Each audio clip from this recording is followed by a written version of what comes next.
Meus irmãos, queridos irmãos, vamos nos conectar a Deus Pai Todo-Poderoso, em nome de Jesus e da Virgem Santíssima.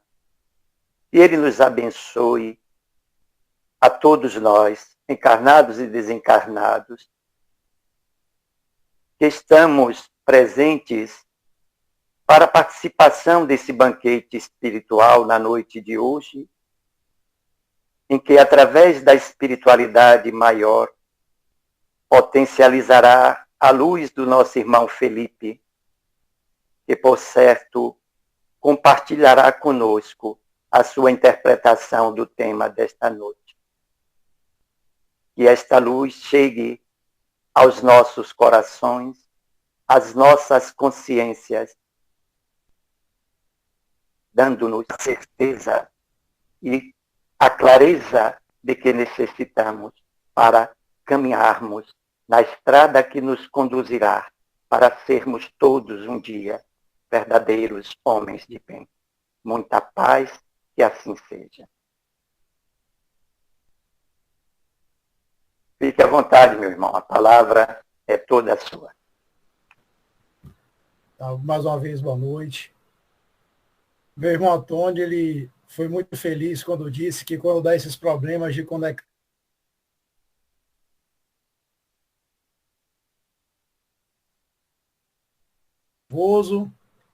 e um pouco meio desestabilizado, ainda mais eu que sou extremamente pontual, não gosto de causar qualquer tipo de intercorrência.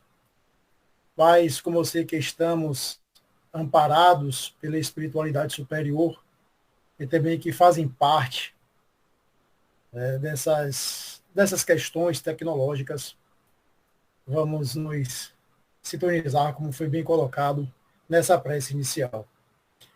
Hoje falaremos sobre o homem de bem e minha fonte de inspiração, principalmente consta no Evangelho segundo o Espiritismo, no capítulo 17, no item 3. E quando eu fui buscar essa leitura inicial, eu me deparei muito com os caracteres que Kardec coloca. Eu rememoro, iniciando essa palestra, de uma passagem que é atribuída a Gandhi, quando ele diz que devemos ser a mudança que queremos ver no mundo. E o Espiritismo, ele nos faz esse convite de que, se queremos ver uma mudança no mundo, devemos iniciar por nós mesmos. Muitas vezes queremos que o mundo mude, muitas vezes queremos que o mundo passe de um nível evolutivo para o outro, mas não nos atentamos para as nossas atitudes, não nos atentamos para os nossos sentimentos, não nos atentamos para as nossas palavras, o nosso nível vibracional. Então, esse capítulo, onde comento do Evangelho, é justamente esse convite que Kardec nos faz para que nós possamos analisar como nós estamos agindo, como nós estamos nos portando. E, de certa forma, todas as vezes que eu me deparo com essa leitura, eu sempre reflexiono e fico assim pensando, meu Deus, como eu estou um tanto quanto distante desses caracteres do homem de bem. E normalmente no Evangelho, quando eu faço aqui meu lar, aos domingos, eu abro de forma aleatória as mensagens, né, e eu vou lendo os caracteres. Eu fico assim, meu Deus, dá-me forças para continuar nessa minha labuta diuturna para me tornar esse homem de bem que tanto tentamos ser. E não à toa, quando nós abrimos o Evangelho e vimos lá no capítulo 17, está lá, sede perfeitos. E inicia características da perfeição. E ele vem logo no item que antecede o homem de bem, no item 2. Ele já bota uma passagem de Jesus que disse assim: visto que Deus possui a perfeição infinita em todas as coisas, esta máxima, sede perfeitos como perfeito é o vosso Pai Celestial, tomada ao pé da letra, pressuporia a possibilidade de atingir-se a perfeição absoluta. Se fosse dada a criatura a ser tão perfeita quanto o Criador, ela se tornaria igual a este, o que é inadmissível. Mas os homens a quem Jesus falava não compreenderiam essa nuance. Jesus se limita a lhes apresentar um modelo e a dizer-lhes que se esforcem por alcançá-lo.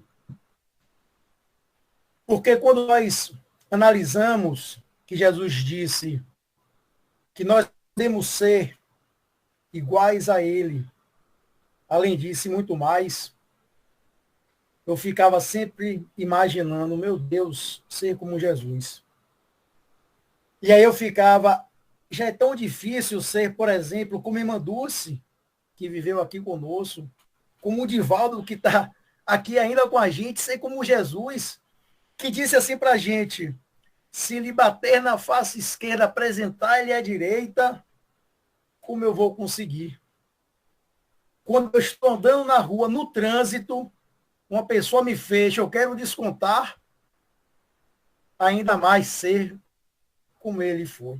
Recordo-me que tinha um desenho que eu via quando era pequeno, que passava a Disney, que o desenho era o seguinte: tinha um personagem pateta, que em casa ele era o mais pacato cidadão. E aí era aquela pessoa pacífica, aquela pessoa tranquila, paciente. E quando ele entrava no carro, ele se transformava naquele troglodita. E se transformava naquele homem violento, que não suportava nada no trânsito, que queria passar por cima de todos. Se transformava naquele homem que nada suportava.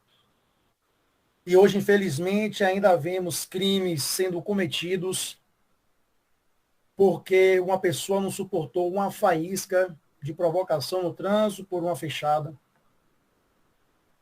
E às vezes eu também me pego impaciente e raivoso no trânsito. Eu nem diria raivoso, diria impaciente. E talvez algumas vezes até colérico, porque eu tomei a fechada que eu achei que não devia. E aí eu paro, reflexiono, respiro. E aí eu imagino ser como Jesus. Por isso é uma pergunta que eu me faço e também lhes faço. Você se considera um homem de bem? Eu me considero um homem de bem. Quando eu paro para ver caracteres do homem de bem, não irei parar para ler, porque se assim o fosse, se tornaria uma palestra um tanto quanto enfadonha. Mas apenas um exemplo. Kardec diz: o verdadeiro homem de bem é o que cumpre a lei de justiça, de amor e de caridade na sua maior pureza.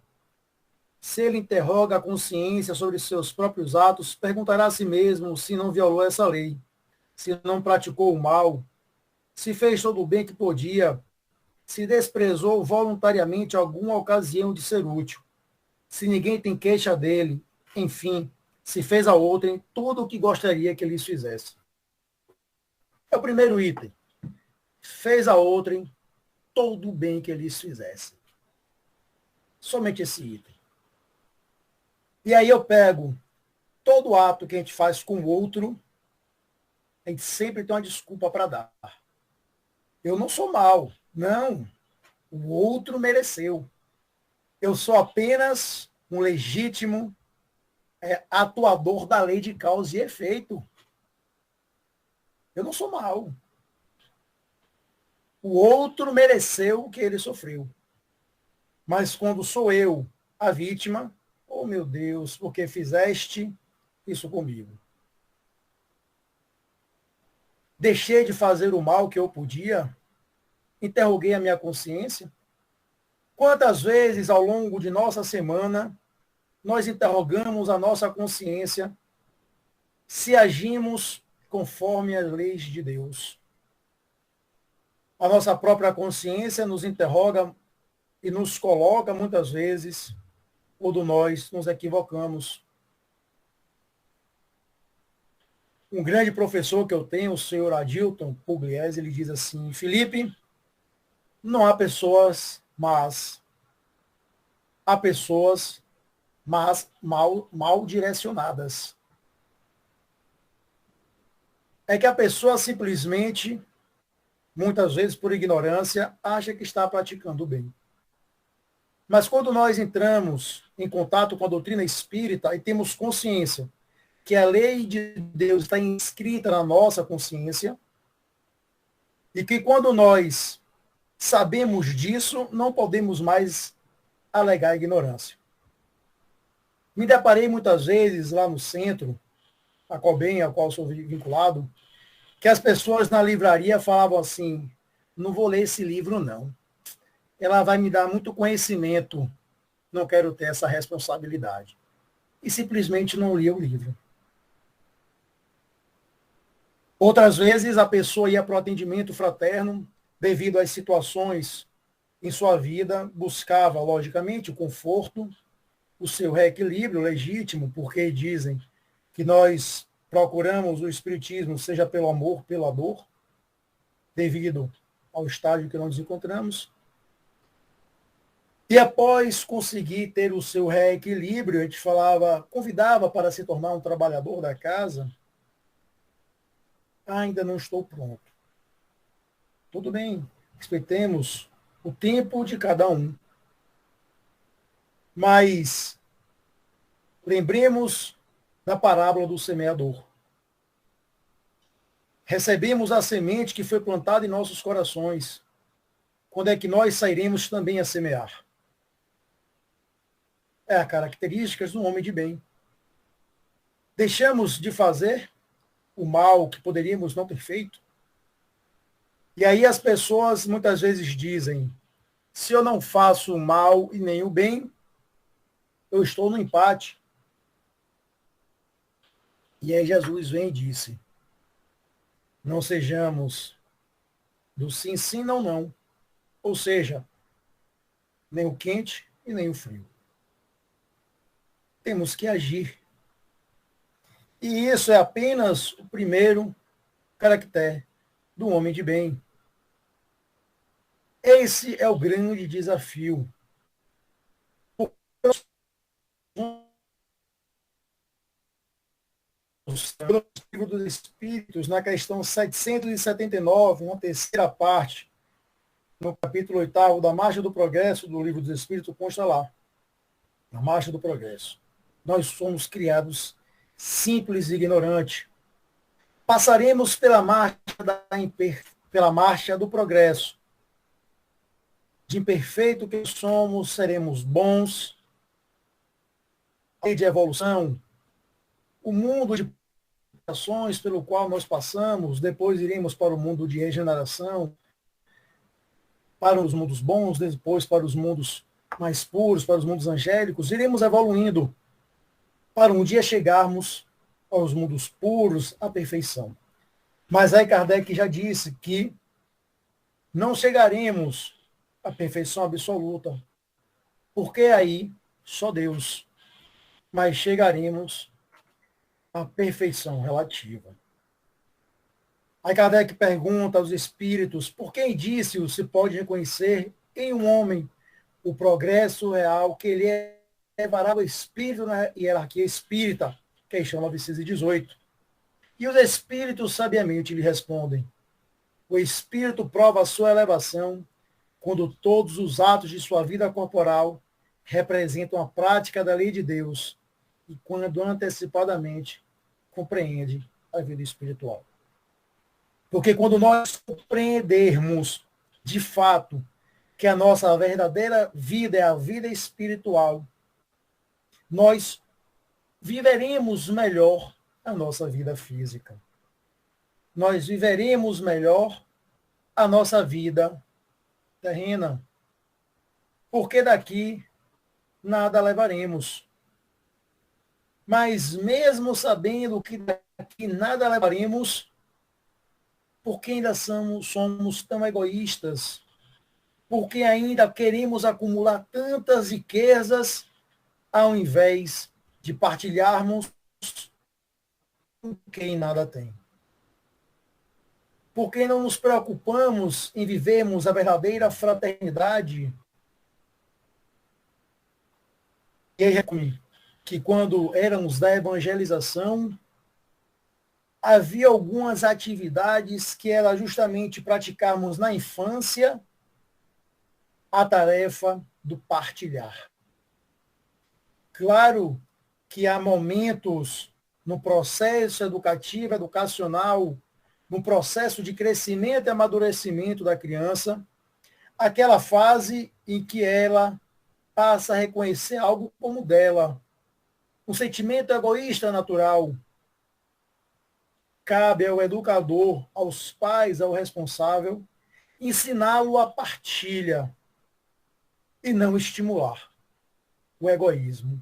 Não estimular que ele ache que tudo é seu, tudo lhe pertence e que nada deve ser distribuído.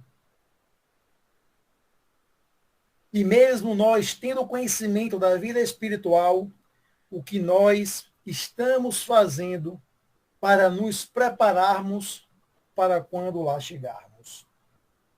E aí Edivaldo conta, em um certo seminário que eu fui com ele, que ele falou assim, as pessoas muitas vezes me interpelam, me perguntam e me falam que queriam ter a visão, o diálogo, as conversas que eu tenho com os meus mentores. Todos gostariam de só ter a conversa com os espíritos evoluídos. Porém, ninguém fala comigo que gostariam de ter passado por todas as agruras que eu passei. Ninguém fala comigo que gostaria de ter conversado com todos os espíritos sofredores que eu conversei. Ninguém fala comigo que gostaria de ter abdicado de tudo que eu abdiquei para chegar aonde eu estou. Porque quando nós vemos os caracteres do homem de bem, nós só queremos o que é bom. Nós só queremos o bônus e não queremos o ônus. E aí Miramês, no livro Filosofia Espírita, vai nos dizer que para reconhecer o espírito elevado na escala espiritual, basta analisar a sua vida, porque a perfeição espiritual é o conjunto de todas as qualidades morais que a alma pode ter. Não basta somente ser bom, é necessário que se faça com amor, que se una um amor com fraternidade, a fraternidade com honestidade e isso com trabalho digno. Assim sucessivamente, a luz deve ser limpa de todas as trevas para que a caridade não sofra interrupção. Porque não estou conhecer. Porque nós vamos, né, para que de bem, nós vamos para um segundo caractere. Tem fé em Deus, sua bondade, na sua justiça e em sua salvação em todas, como disse, não basta eu ter, eu tenho que praticar. Eu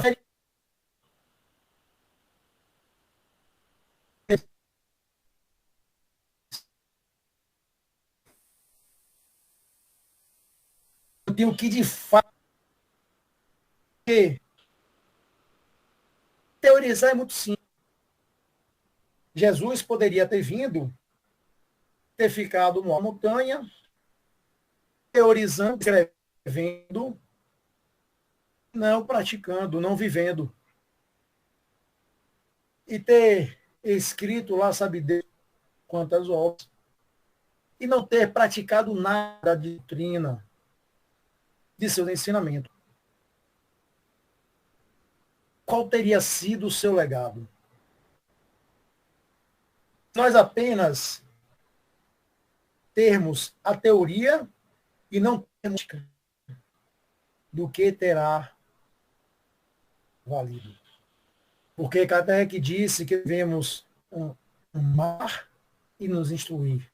Espíritas, amai-vos e instruí-vos. A instrução é a teoria, é o estudo. Eu tenho que estudar, eu tenho que saber. Mas isso por só não basta. E aí vem o amor.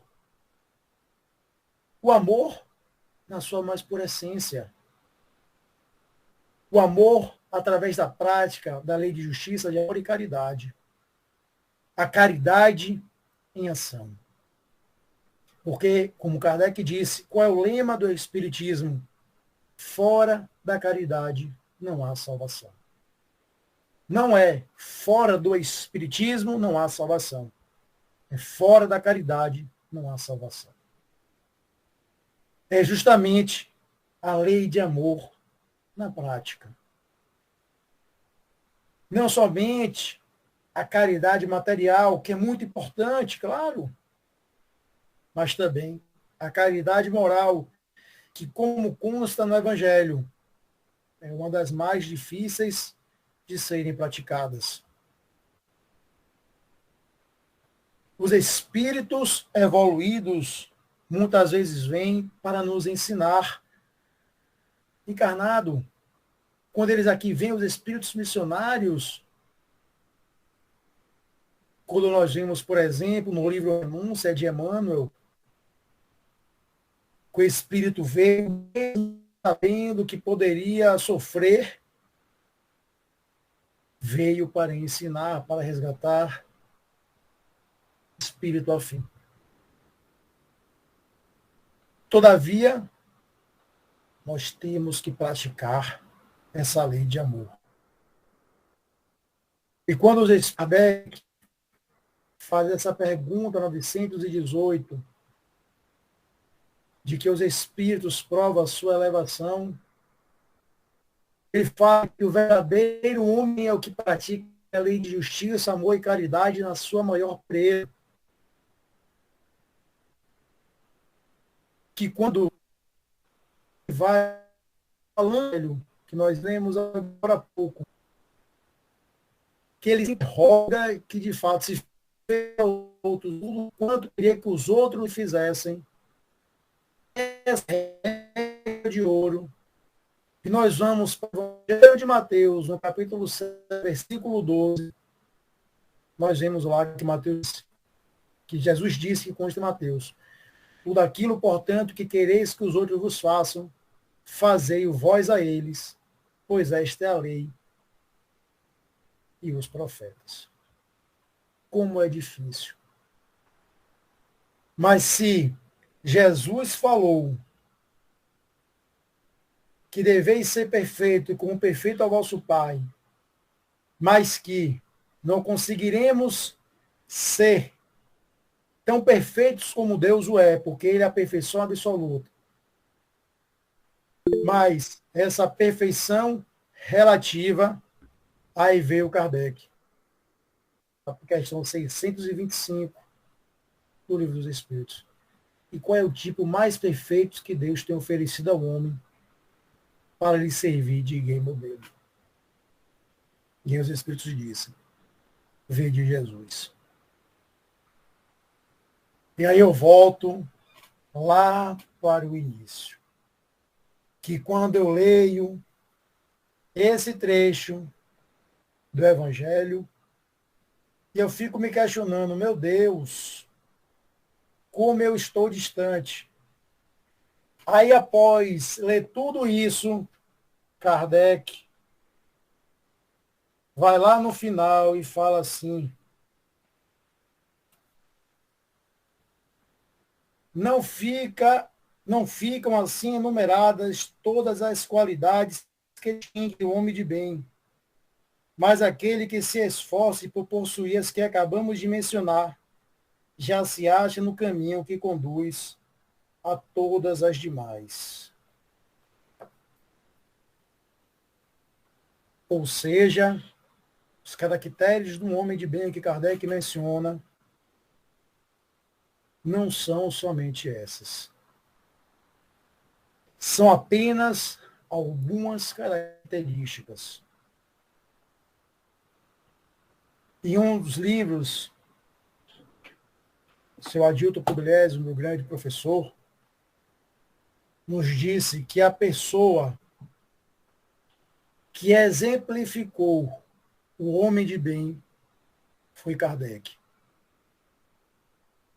Que quando consta em obras póstumas que ele recebeu a notícia de que ele seria responsável pela codificação espírita, ele em nenhum momento pestanejou, mesmo sabendo que sofreria perseguições e agruras em seu caminho. Foi um homem caridoso, foi um homem amoroso, que procurou a harmonia, procurou a unificação. Devemos ver em Jesus, devemos ver essa personificação de amor que aqui esteve. E como nós podemos trabalhar desde o início essas características do homem de bem. Eu sou um ferrenho defensor da evangelização. Porque atribui-se a Paulo Freire essa frase que eduque-se uma criança e não será preciso punir os adultos. E também é um filósofo grego, se não me engano, Platão ou Sócrates. Então, se nós procurarmos evangelizar os nossos jovens, trabalhando neles desde a mais tenra idade, os postulados cristãos, tendo consciência que o Espiritismo é esse cristianismo redivivo, nós teremos adultos conscientes do seu papel na sociedade. Adultos conscientes da necessidade de amarmos uns aos outros. Nós teremos jovens sabedores de seus papéis no mundo em que habitamos. Emmanuel vai nos dizer, vai nos ensinar, que quando nós temos um lar praticante do Evangelho, é uma luz, é um farol que ilumina a redondeza, que ilumina todos que estão à sua volta. Imaginem, meus irmãos e minhas irmãs, se nós estivermos milhares de luzes nesse mundo. Construir homens de bem, construir pessoas que se espelham, que se miram em Jesus como modelo e guia, é o objetivo das religiões cristãs que não se desviam do seu caminho. Lembremos que Kardec não colocou o consulado do Espiritismo, fora do Espiritismo não há salvação, mas sim fora da caridade não há salvação. Então nós temos que ter essa consciência.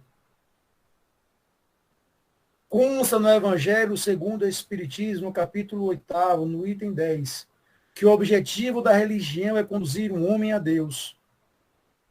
Ora, o homem não chega a Deus senão quando está perfeito.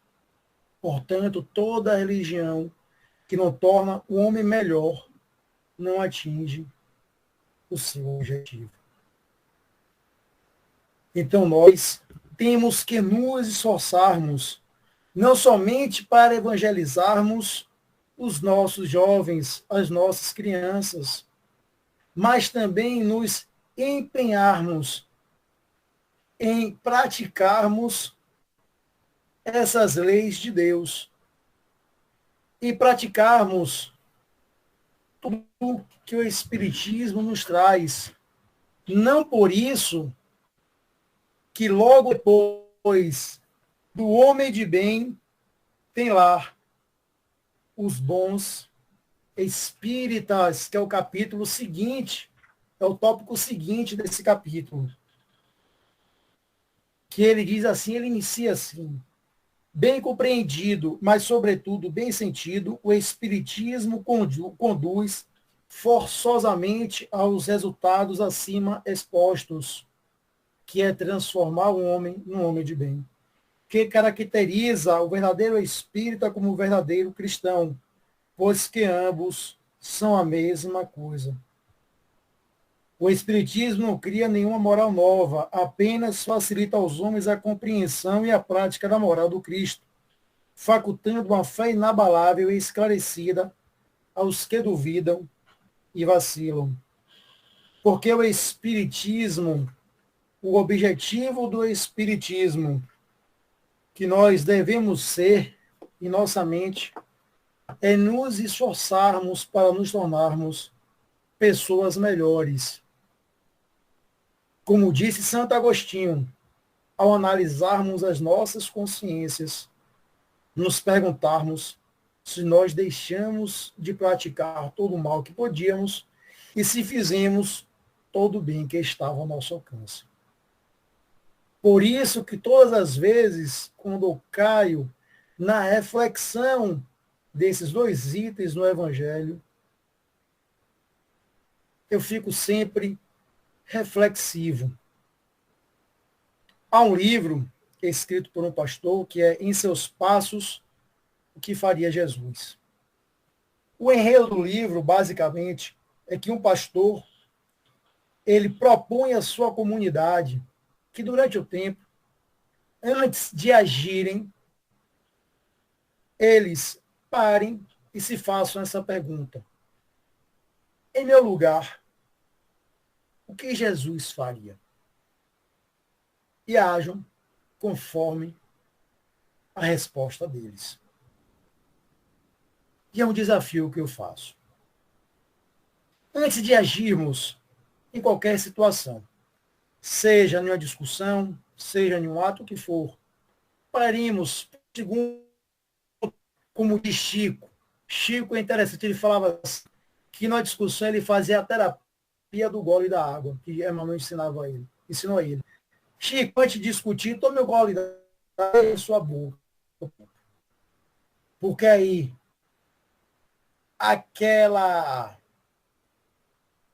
sua raiva passa, a sua impaciência passa e a água fica em sua boca e pede de discutir. Então, antes de nós agirmos, paremos, refletamos um pouco. Em meu lugar, faria.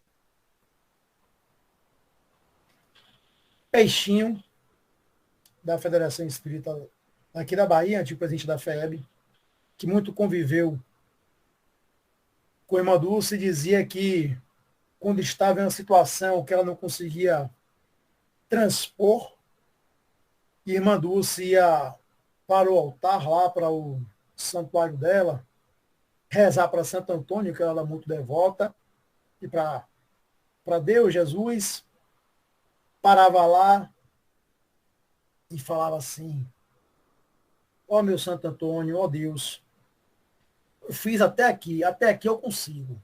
Daqui eu já não posso mais, não tenho mais como, que é o meu limite, agora eu entrego meus doentes a vocês. Agora é com vocês, deem seu jeito, que agora é com vocês. Quero ver os doentes sãos, quero que vocês deem um jeito aí, se arrumem, mas eu quero que isso se resolva. Tamanha fé que ela possuía. Que ele dizia que ela ajudava tanto que onde tivesse um canto para colocar um doente, ela colocava. Seja muitas vezes em locais de cozinha, necrotério, onde fosse, ela parava para ajudar. Porque ela dizia que no lugar dela era o que Jesus faria. Então, no meu lugar, o que faria Jesus? Porque assim estaremos construindo um homem de bem. E para poder encerrar, eu aqui uma poesia, peço licenças para ler, retirado do livro Parnaso de Além Túmulo, que é psicografado por Chico, de autoria do espírito Casimiro Cunha, Supremacia da Caridade, que diz assim: a fé é a força potente que desponta na alma crente, elevando-a aos altos céus. Ela é chama abrasadora, reluzente e redentora que nos eleva até Deus. A esperança é alva e ilumina os corações, que conduz as criaturas às almejadas venturas entre célicos clarões. A caridade é o amor, é o sol que nosso Senhor fez raiar claro e fecundo, alegrando nesta vida a existência dolorida dos que sofrem neste mundo. A fé é um clarão divino, refugente, peregrino, que irrompe trazendo a luz. Caridade, expressão, comunicação do Mestre amado, Jesus. A esperança é qual lume ou capitoso perfume que nos alenta na dor. A caridade é uma aurora que respira toda hora, nada empana o seu fulgor. Seja, pois, abençoada essa fúlgida alvorada a arraiar eternamente. Caridade salvadora, a bênção redentora do Senhor onipotente.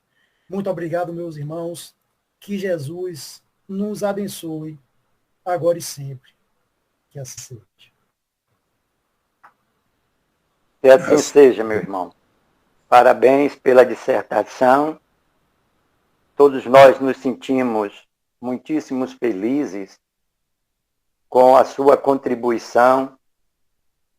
Tocou, de fato, os nossos corações, as nossas consciências, como se espera Deus Pai de cada um de nós que aqui nos encontramos, nesta condição ainda de estudante desta doutrina de amor, em que esses momentos ímpares que temos a felicidade de vivermos nesta noite e nas noites de terça-feira, mas não só nessas noites e nesses dias, mas a cada segundo, a cada minuto e a cada hora do nosso viver, Deus, na sua infinita misericórdia, nos tem concedido tudo do que nos é necessário para que não tenhamos dúvida do caminho a ser seguido. E cada um de vós, e com todo o seu amor, tende a vivenciar esta caridade, de trazer mais luz às nossas consciências através do Evangelho de Jesus e das obras auxiliares, que nos dão realmente um preparo mais adequado e sobrevivermos às condições adversas que é natural do nosso nível, o nível que nos encontramos na condição de encarnado, ainda num planeta que começa a vivenciar uma fase nova que foi proposta pelo Cristo e que vai se consolidar em nome de Deus Pai Todo-Poderoso, com a nossa pequenina, mas significativa contribuição nesta caminhada de propagação, de divulgação e de efetivo aberta aí para que os nossos queridos irmãos participantes desta noite possa formular as suas perguntas, ou, se assim por bem entender, e puder também contribuírem, fazendo as suas explanações dentro do tema que trabalhamos esta noite. Fiquem à vontade.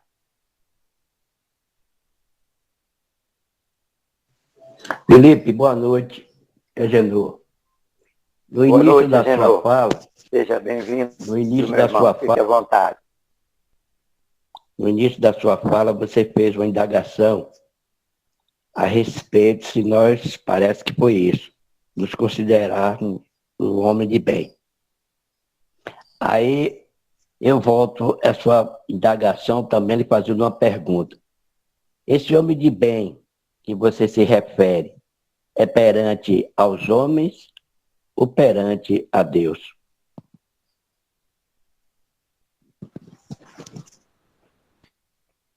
Ô, meu irmão, quando nós, pelo menos no meu entendimento, quando nós conseguimos agir como homens de bem próximo, consequentemente, estamos nos tornando pessoas de bem, homens de bem perante a Deus. Porque nós estaremos tratando o nosso irmão com o amor, com a tolerância, com a paciência, com a fraternidade que Jesus nos ensinou, com a caridade ao despido desse orgulho e desse egoísmo, que essas duas grandes chaves. Então, cara, é um homem de bem perante ao próximo, com as nossas atitudes, com os nossos sentimentos, com as nossas ações e, por consequência, também perante a Deus. Espero que tenha conseguido aí responder a sua indagação. Mas quando eu falei, não deixou de ser uma forma assim de provocação para que a gente possa, refletir. Bem aí, eu particularmente, apesar de alguns momentos ter a interferência, e eu pude ouvir, entender as suas colocações, a sua resposta a Genô. Não sei se a Genô ouviu bem, ele vai se colocar aí, mas apenas nesse momento eu interfiro no sentido de sinalizar para você de que está havendo essa falha aí assim na conexão, viu, meu irmão? Mas nada que para nos atrapalhar também não, em nome de Jesus.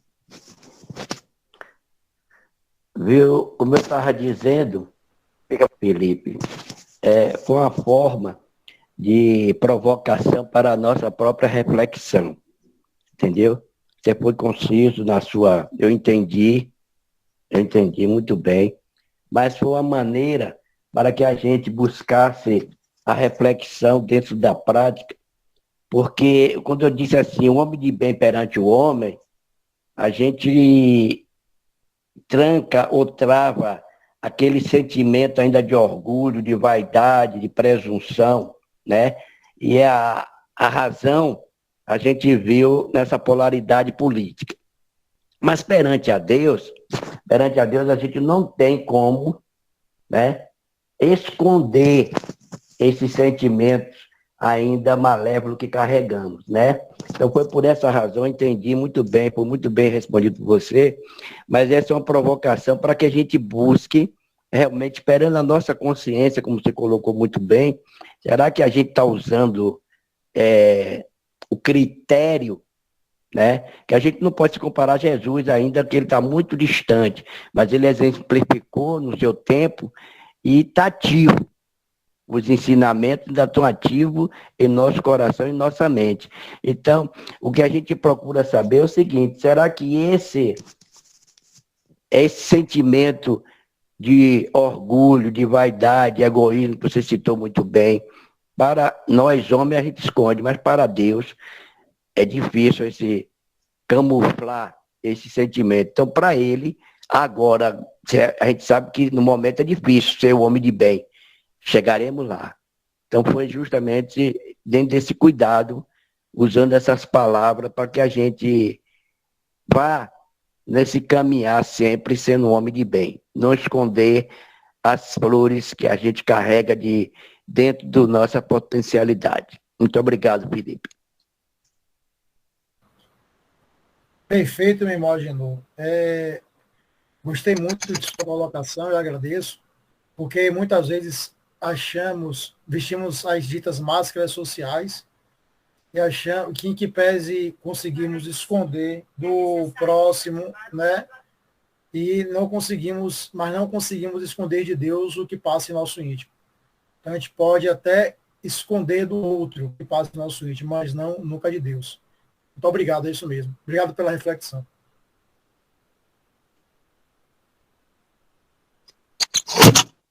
Eu acho que o grande... Continua franca aos irmãos. Viu, Antônio? Está me ouvindo? Fique à vontade, dona Soledade. Eu acho que a grande reflexão que fica, colaborando com o que falou a Agenor também, é a pergunta inicial de Felipe. Se estamos agindo como homens de bem, né? Então, temos que prescrutar realmente a nossa consciência e ver se estamos agindo dentro da caridade proposta pelo Cristo, né? É exatamente isso que a Agenor falou. A caridade em todos os seus aspectos.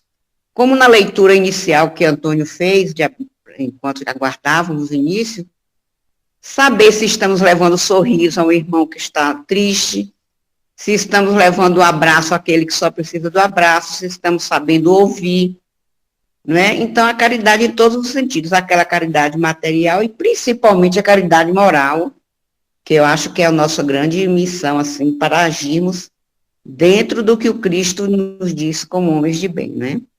Então, acho que a nossa reflexão deve ser essa.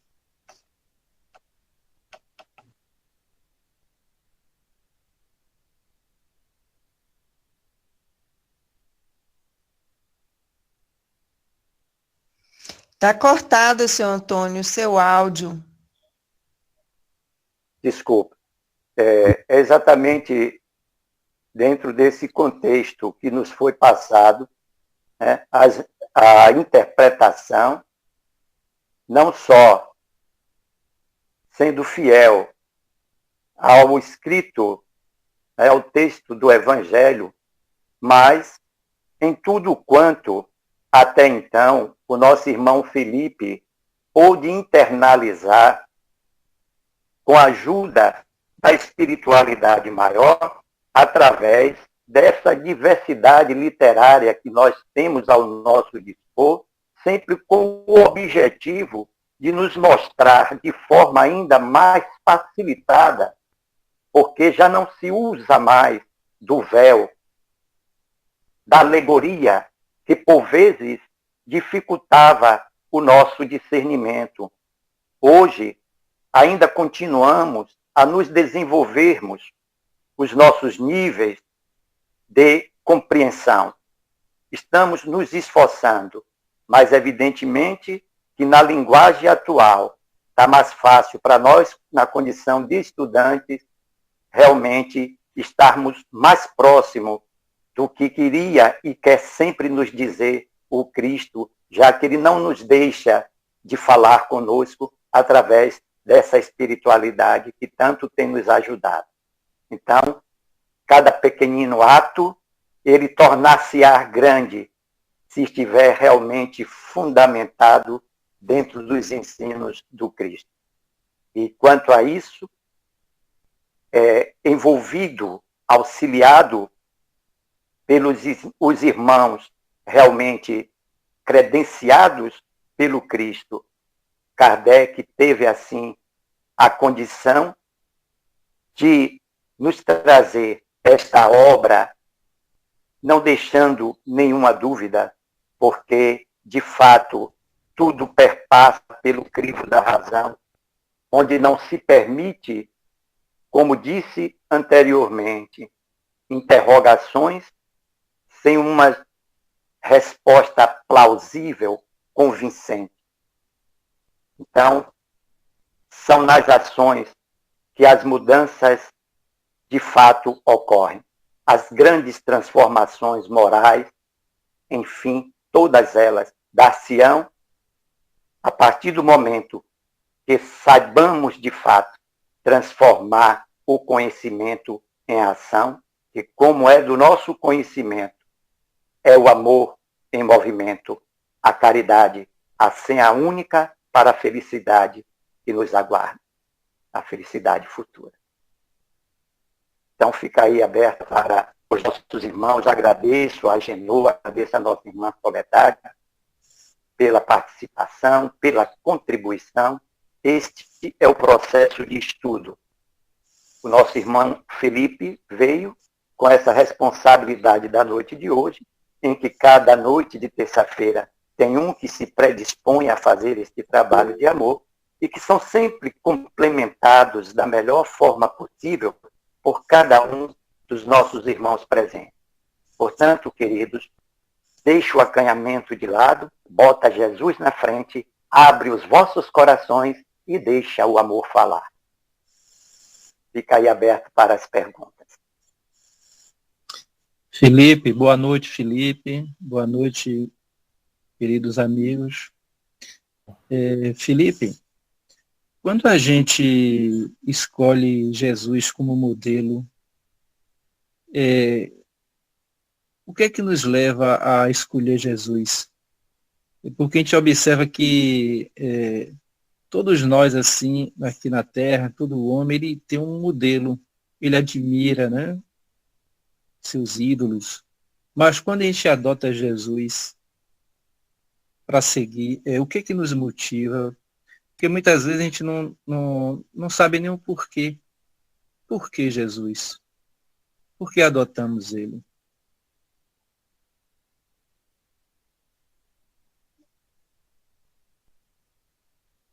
Quando nós, vou dizer, quando nós adotamos Jesus, primeiro é quando nós queremos a nossa mudança interior, de ter ele como modelo, de ter ele como guia, modelar, guia quem seguir. Então, é quando nós temos, de fato, ter a quem nos espelhar, mesmo sendo, como eu brinco, assim, uma pessoa distante nas nossas atitudes, mas ter a quem nos mirar, para podermos ter inscrito em nossos corações que mesmo diante do sofrimento que ele sofreu, podemos e devemos perseverar no caminho do bem, que sempre é o melhor caminho, o caminho do amor. E devemos sempre praticar a caridade. Quando nós seguir ele, seguir a sua doutrina, aquele legado que ele nos deixou, o amor sempre vence. É mostrar que o amor, mesmo diante das adversidades, mesmo diante das perseguições, o amor é a solução para os nossos problemas. É mostrar que Deus vela por nós, Deus olha por nós, Deus ama nós. Então, é sabermos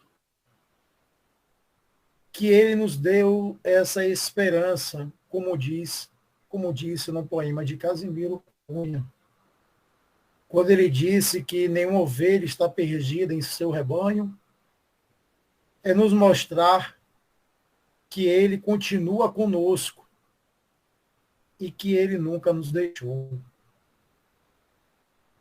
É nos mostrar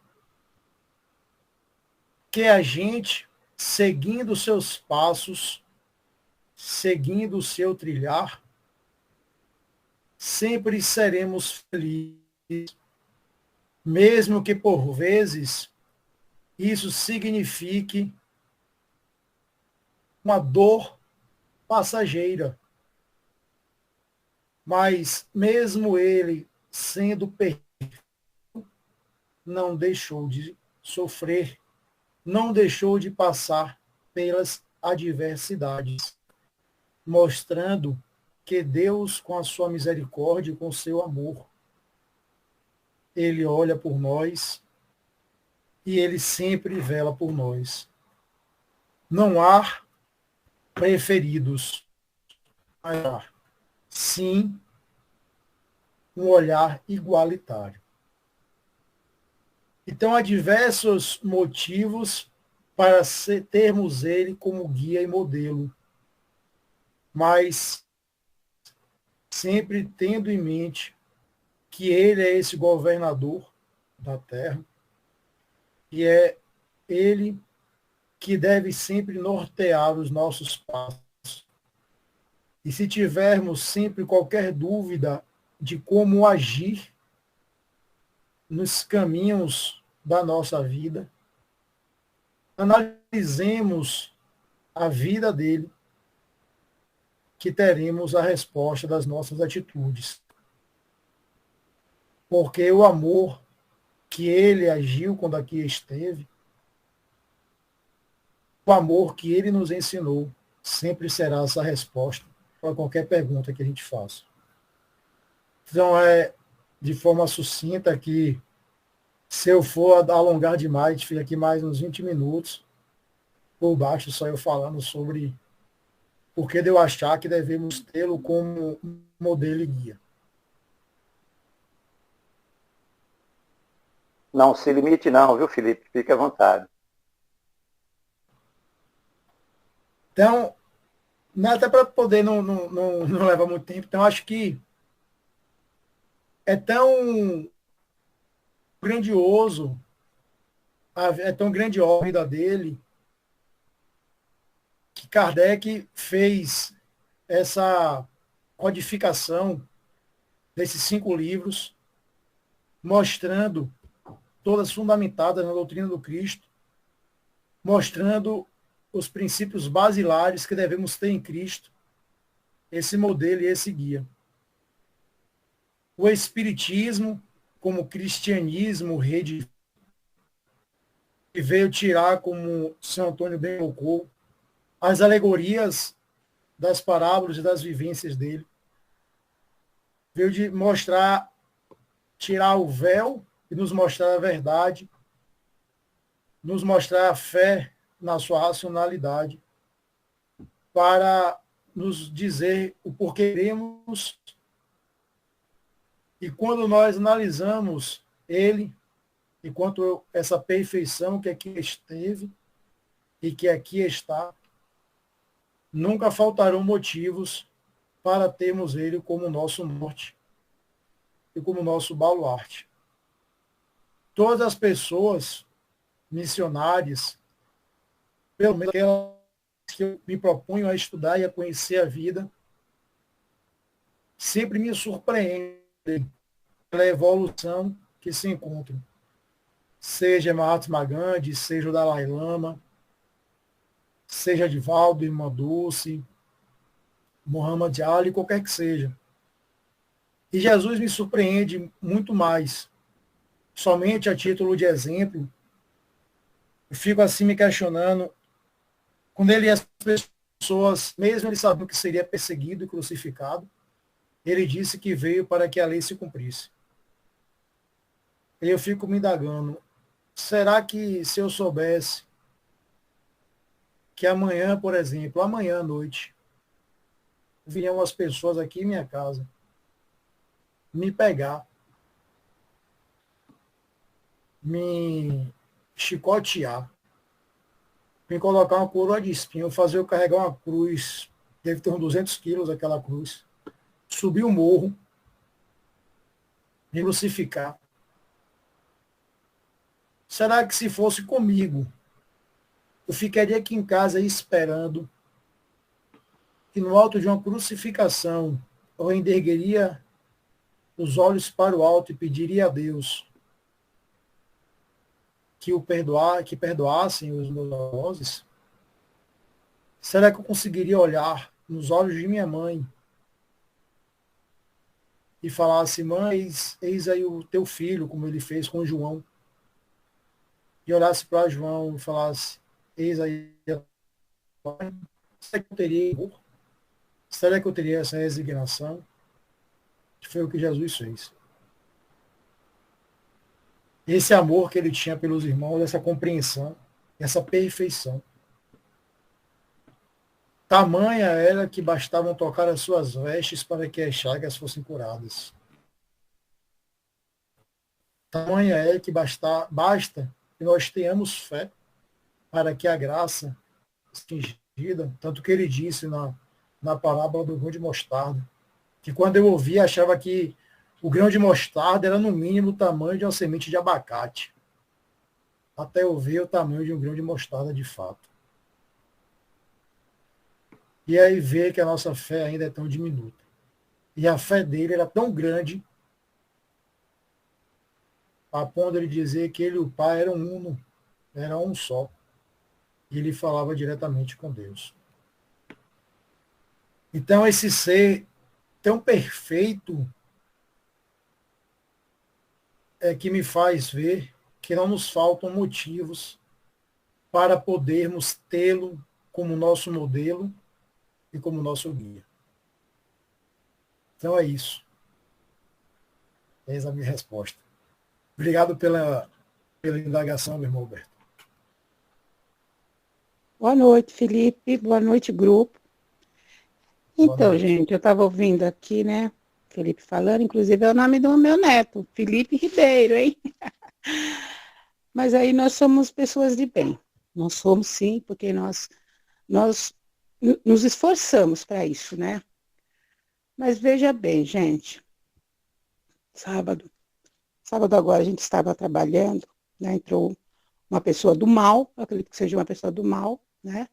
Fez todo aquele alarde com arma, né? Apontando, pegando tudo, chamando os maiores palavrão, né? E aí somos pessoas do bem.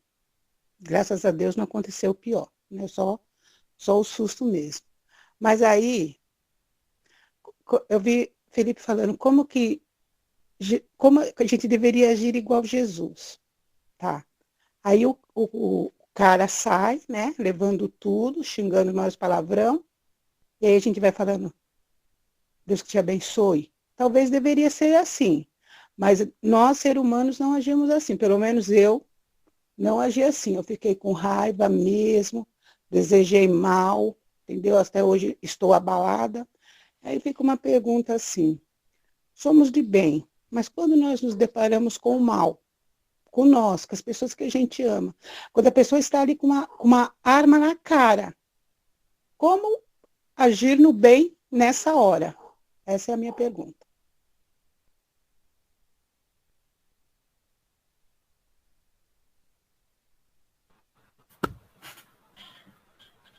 Minha irmã disse, a educação que nós temos diante das situações, inclusive até um livro, cada um vai reagir de uma forma diante das situações que se deparam. A esse respeito, até tem uma passagem no Evangelho, que é a caridade para com os criminosos.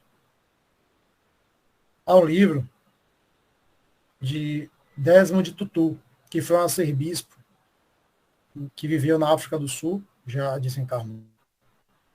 E ele trabalhou com Mandela na pacificação e desmonte do apartheid na África do Sul. Ele tem 2 livros. Um que ele escreveu, tem vários, mas não sei exatamente quantos eles têm, mas eu li 2.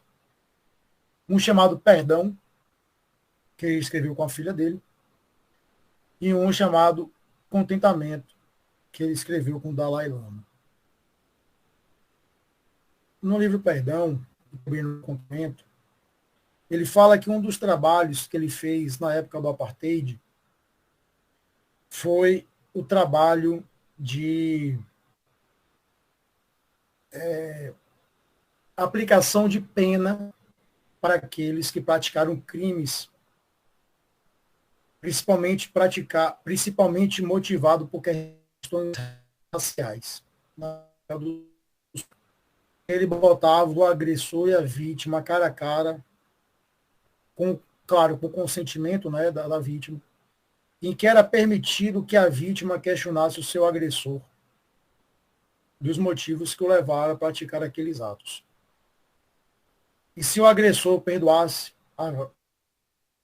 se a vítima perdoasse o agressor, a depender da situação, o agressor poderia até ter a pena extinta. Em uma das situações, era um casal, salvo engano, norte-americano, que teve uma filha. A filha trabalhava numa organização da África do Sul, ela estava no carro, o carro foi parado, ela foi retirada do carro e foi morta a pancadas por 2 agressores. Ela foi espancada até a morte. Os pais dessa vítima foram para a África do Sul e confrontaram os 2 agressores. Somente perdoaram esses 2 agressores, montaram uma ONG e hoje trabalham junto com esses 2 agressores numa ONG pela paz mundial. É muito difícil a gente... Ele diz no livro sobre perdão que ele escreveu com a filha, ele diz lá a questão do perdão, né, os 7 passos do perdão e tal, dele enquanto bispo, arcebispo anglicano. Mas é muito complicado nós, pelo menos no meu entender, dizermos como o outro agir em determinadas situações, porque cada um sabe da situação pela qual passou e o sentimento que carrega. Mas, como diz no Evangelho segundo o Espiritismo, da caridade para com os criminosos, é nós buscarmos, trabalharmos o amor, o perdão e a caridade com os nossos irmãos de forma indistinta. Porque foi assim que o Cristo agiu. O Cristo agiu assim com todos.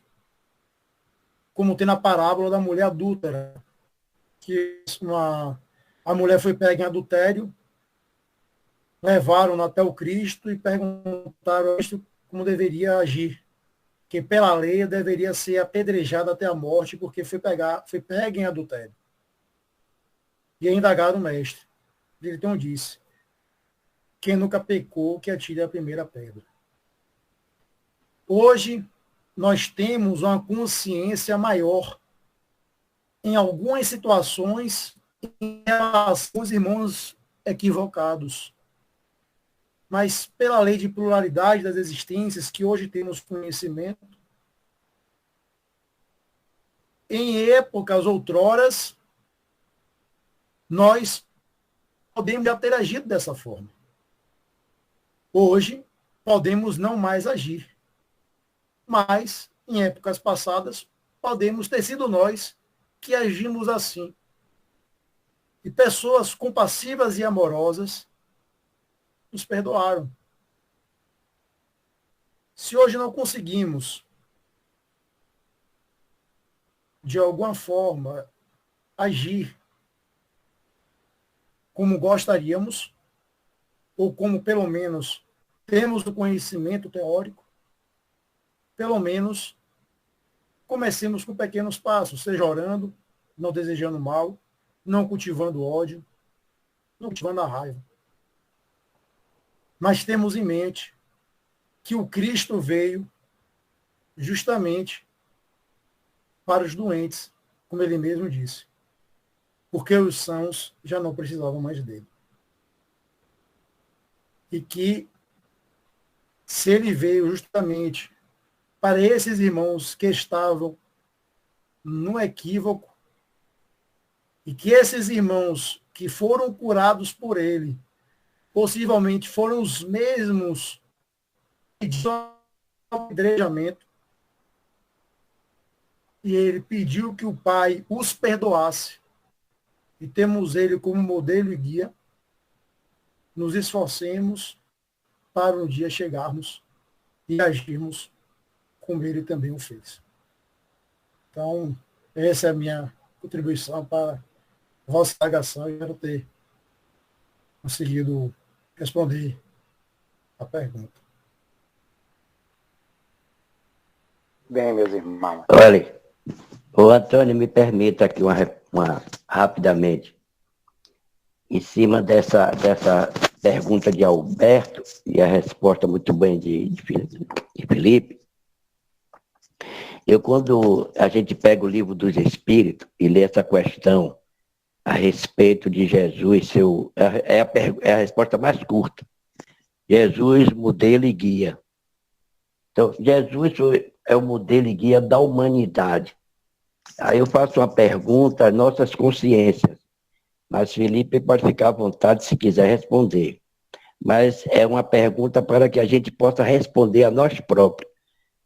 Aí a gente diz o seguinte: como é que está, dentro do processo do homem de bem, a nossa conduta moral, na razão, né? Como é que está a nossa obrigação moral? Seria assim, a nossa obrigação moral, na razão, com a nossa conduta, com a crença que nós abraçamos.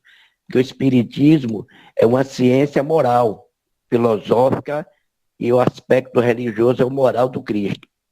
Aí a gente se pergunta, como é que nós estamos dentro dessa razão, nossa conduta e nossa moral, perante a nossa crença no Espiritismo? Nós estamos atuando como homens e mulheres de bem? Fica essa reflexão. E Felipe, se quiser responder, mas é uma pergunta para a nossa consciência, nossa intimidade, a gente saber como é que nós estamos usando a nossa crença espírita perante a nossa conduta e a nossa moral. Estamos sendo esse homem de bem, sincero, íntegro, com a doutrina dos Espíritos?